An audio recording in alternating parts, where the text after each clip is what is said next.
Chapter 3, The Sorting Hat. In a few moments, you will pass through these doors and join your classmates. My continuing journey into the world of Harry Potter took me to one of the most famous places in the book, the Hogwarts School for Wizards, now leaping off the pages and onto the silver screen. There I was about to meet the children who would play the key roles, and I'd hear about their own journeys into this mysterious domain. I don't want to scare you, Harry. Any witch who's ever been to Hogwarts knows all houses are not created equal, and first-year would-be wizards are sorted, as soon as they arrive, into one of 4 dorms that compete fiercely for the ultimate Hogwarts honor, the House Cup. Gryffindor! Our hero, Harry, thanks his lucky stars his dorm is Gryffindor, because that's where his 2 best friends, Hermione and Ron, also live. Leviosa. So, Rupert, tell me about this room. On my own visit to Hogwarts, I was given a personal tour of Gryffindor's common room, courtesy of the young actor who plays Ron Weasley, 13-year-old Rupert Grint. This is the Gryffindor common room. It's where we do all our planning and we just hang out here. Right, so this is one of the 4 dorm areas for the Hogwarts school? Mm-hmm. And who's your little friend here? This is Scabbers. Scabbers. Yeah. Even Ron's pet rat, Scabbers, made a rare cameo appearance. Of course, that's just a stage name. His real name is Mosh Pit. Now, do they have a stunt rat, or is this the only one? Yeah, I think so. They have a few rats in case this one gets tired, wants to take a break. Does he have his own trailer, and would have to be in makeup, and not really? Ask anyone in showbiz, there's an unwritten Hollywood rule about things to avoid.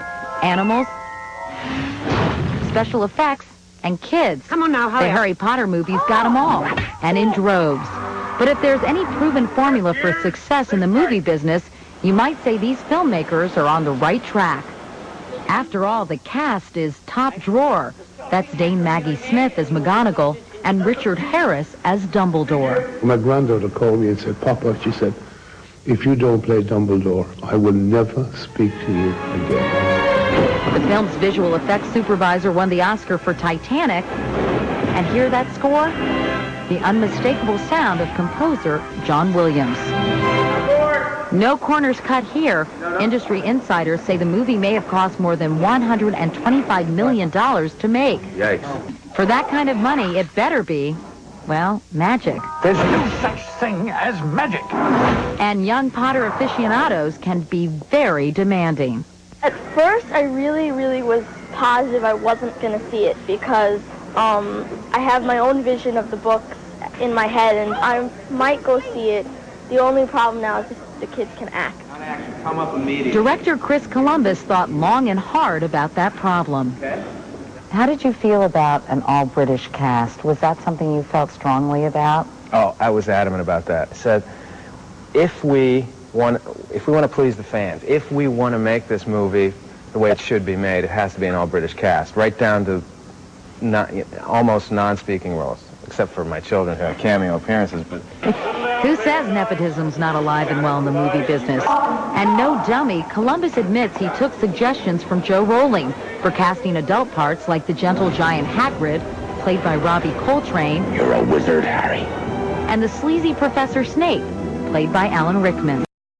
Fame isn't everything. But Columbus knew the film's success would ultimately ride on the talents of its kids, especially that tenacious trio. She needs to sort out her priorities. Rupert Grint heard about the auditions on TV and wasted no time. So I was really eager. I had to do everything to try and get this part. So I made a video of myself first. I dressed up as my drama teacher. Then I did a rap how much I wanted to be Ron. Aside from a couple of drama classes, his only prior acting experience was in a school play. But he knew getting to be in Harry Potter was a once-in-a-lifetime opportunity. No mixing potions, you don't know how to do. I'm the biggest Harry Potter fan, and to have a Harry Potter film was just like just a dream role. Why was it that you wanted so badly to play Ron Weasley? I mean, what was it? Most kids, I would think, having read the book, would want to play Harry Potter. Yeah, I wanted to be Ron because he was my favorite character. And he tries to be brave, but the truth is he's not very brave. And that's what I like about him. Meanwhile, an equally inexperienced yet enthusiastic young actress, 11-year-old Emma Watson, auditioned for the role of that nimble know-it-all, Hermione Granger. And I never thought I'd get the part. There are some other girls who've been in loads of other films and stuff. They knew exactly what they were doing. And I thought I'd done really badly.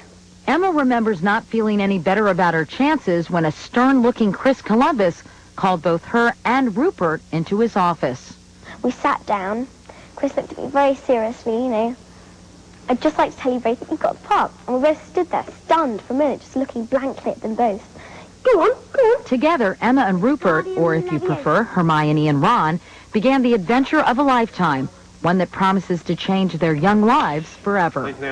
Rupert, this must be a little weird. I mean, you go from being a normal kid to, frankly, a pretty big-time movie star. I mean, how has it been? How are you dealing with the transition? It's kind of weird. Recently, I just got back to school and saw my friends. They were really cool about it. They acted like I was just like a normal kid, and I just came back from school. And Rupert says he's treated no differently at home either, where, as he likes to point out, he's got 5 siblings, just like his character Ron. We're done for. It's over. Emma Watson, on the other hand, is quick to reveal she's nothing like her on-screen persona. Yuck. It's Leviosa. We're complete opposites, totally. I'm not a bookworm. She is. She's obsessed with reading books and stuff. I'm not. She likes being indoors. I like being outdoors. She wears nerdy clothes. I'm obsessed with fashion. She's bossy. She's horrible. I hate her. Easy, girl. Don't bite the hand that feeds you. Very interesting candies. Speaking of getting fed, seems Rupert has a sweet tooth, Definitely. just like Ron Weasley. You love sweets? Yeah, and especially these. In this case, sweets from the swamp. Chocolate frogs, Chocolate right? frogs, yeah. So these are your favorites, right? Rupert introduced me to the treats every growing wizard needs. Pumpkin pasties? Licorice wands, They're brilliant. cauldron cakes, and a dentist's best friend, What are these? Bertie Bott's every flavor beans. We're talking every flavor They bean, are aren't every we? flavour, yeah. What kind of flavors do they have? Buttered toast, bogey, vomit. Vomit? Yeah, What's bogey? booger. Booger. Yeah. That's sort of the British way of saying booger. Yeah. Could this be butter toast? No, that could be earwax. Ew! That is so Yeah. disgusting. Okay, Mhm. Rupert. Black pepper. Woo! That has quite a kick. This, you say, is the... Booger, yeah. Would you eat it? It's just disgusting. I can't even explain what it is. Would you like to wash it down with a vomit? It's amazing how quickly I'd lost my appetite. Besides, I already had butterflies in my stomach. In Hollywood, of course, it's all about who you know. And if anyone was going to be able to get me an audience with the famous Harry Potter, it would have to be his best friend, Ron. Can you introduce me to Harry himself, the big guy? Oh, yeah, I can, yeah. Yeah, where is Well, he's in his dorm. he? Okay, let's go see him.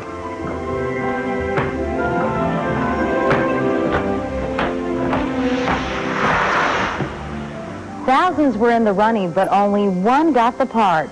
For the very first time, meet the boy who would be Harry Potter. Our exclusive interview with Daniel Radcliffe when we return. Earlier, Ron Weasley showed me his pet rat, Scabbers. Yeah. But you also have your own sidekick, right? Yes. Oh, voila. And here he is. Yeah.